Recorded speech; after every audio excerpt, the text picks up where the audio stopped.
Okay, so what did I do today? The last thing I was working on is what I think is going to be a really good feature, because I've been racking my brain, like, how you want to put items on this map, you know, an ordinary person, and they're supposed to be websites in general, YouTube sites. And then I realized I should tackle this issue of how to make drop targets, and it turns out that HTML5 somewhat straightforward to do drop targets, so I got that done pretty quickly. So that means, for example, you can drag the little icon from one browser page onto my interface, onto the map, or some other div, and when you release it, my div will get the URL of that link or that web page. Or I played a little bit with files. I don't need to do files now, but I figured there must be a way to do files, because this is how Google works. You drag, YouTube works. You can drag the videos into that upload box, right? So that part was tremendously simple after I researched it. But then my problem is when you drop it, you get certain coordinates, XY coordinates, in the map. And of course, what I'm trying to do is, you're going to drag someone's channel page onto the map, boom, it's going to turn into a little item on the map, a little town or a domicile or something. So, the thing is, the math gets difficult because there's so many rectangles. There's the screen, right? Then there's all these rectangles inside your web page, the divs.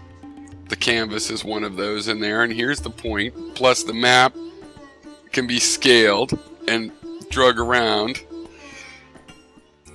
and the mouse event comes in with various versions of these, you know, window coordinates, layer coordinates, div coordinates, and there's not a lot of documentation on exactly what each one means in terms of this graphic system I'm using. So I did just figure that out 15 minutes ago, around 12. And that's great, because that means that you can drag any web page or link onto my map or onto this other drop target I've made, and it'll absorb it. Right? So I think this is a good way to create maps, and now I have an idea of what I'll release as my first version. The other thing I did is I cleaned out the need that my system had for the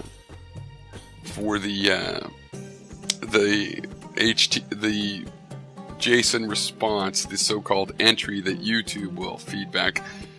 And Charlie Singer was asking what I mean about all that. Well, just like you go to YouTube and you get a page with a bunch of stuff, and this is bold and that is formatted, and here's a box and here's some links. You get all of this stuff, this layout information that your computer, your browser knows how to render into an interface for you. I keep hitting the table here. Ready to view, what we would call pretty or human readable.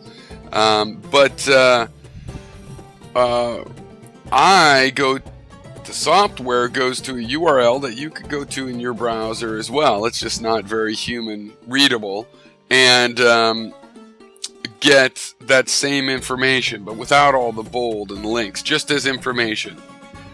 So I can put in your username in a URL. You could do it. You could look it up. It's easy, I could tell you, but why would I bother? You could easily look it up. If you understood the concept, then looking it up would work fine.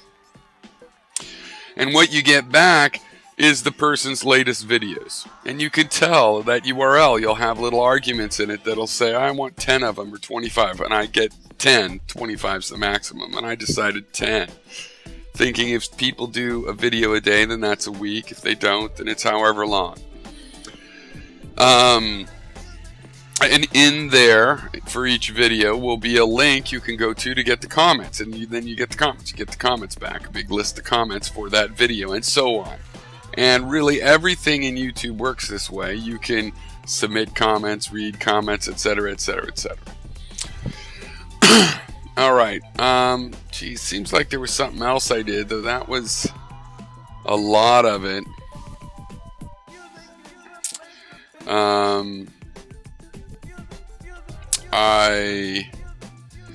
I guess I spent a lot of time just checking to see how checking the sanity testing, I would call it, the communication between the program in the browser and the server, as well as with the database in the browser. These videos are just technical, a brain dump for me as a developer, and then it's self-feedback. I mean, your guys' feedback is welcome as well. But I mean, if it's hard to understand what I'm saying, I mean, that's because this is not any attempt at a promotion. This is the kind of video that I originally wanted to make, and I'm like, no, I'll try to get a pretty picture of what I'm doing and show that. So I will get back to that. I mean, and that's the important part for people to really understand what the software is. But I just thought it'd be fun, since I'm working on this so regular, to make, and then I have to decide, well, when do I stop? Sometimes I work longer because, I'm trying to, like tonight, I was trying to figure out this little math thing. And so it's nice to do a technical description. So with the sanity checking, it's just that what you have is, there's a program. When you go to the website, you load a JavaScript program into your browser. Okay, this JavaScript program renders all the map and all of that stuff, right? And it's empty. It's got the items of the map, right, but it's empty of all the information and comments and videos. It knows nothing in memory. But if it's scanned, if it's been used before, there's a database, which you could think of like a file on the disk, because it is in a file on the disk. It's not in memory, but the browser knows about it. The browser can get to it. So I store a bunch of videos, comments, users in there, right?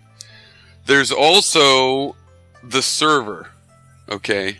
The URL, the website that I have, that this is all run through, right? So what you have is, you end up, when you go to the web page, memory's empty. It can get information, and I've been thinking over really hard how to do that. Which part is directed by the user, which part to do automatically. When you go to the website and memory's empty, the idea is that you go to the index database and you pull out everything you can. But it takes a few seconds per user, to get 10 of their videos and the comments related to that. So if there's 100 users, that's 200 seconds. That's a couple minutes. So there's issues of, well, do you just get the ones when, like right now I have, when you click on a little town or a domicile, it goes, looks at the residents, and it brings just those ones back. And then, 15 seconds later, you've got them. So there's decisions like that, and I think some of those will still be open. People could give feedback, users could give feedback, but I was really wondering, like, what's the first version? And I think this ability to drag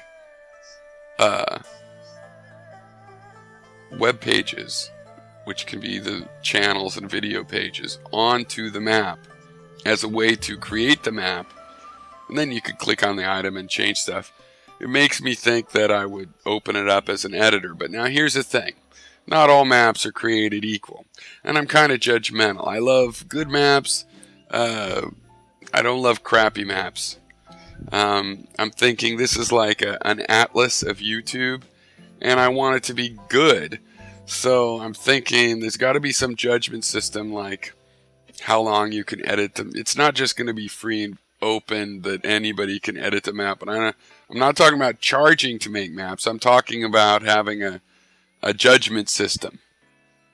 And another thing that made me feel okay about that, because it's like it's software. Software is meant to be free, and people are meant to be empowered by it. And what I realized is I can be judgmental about what maps I store on my server.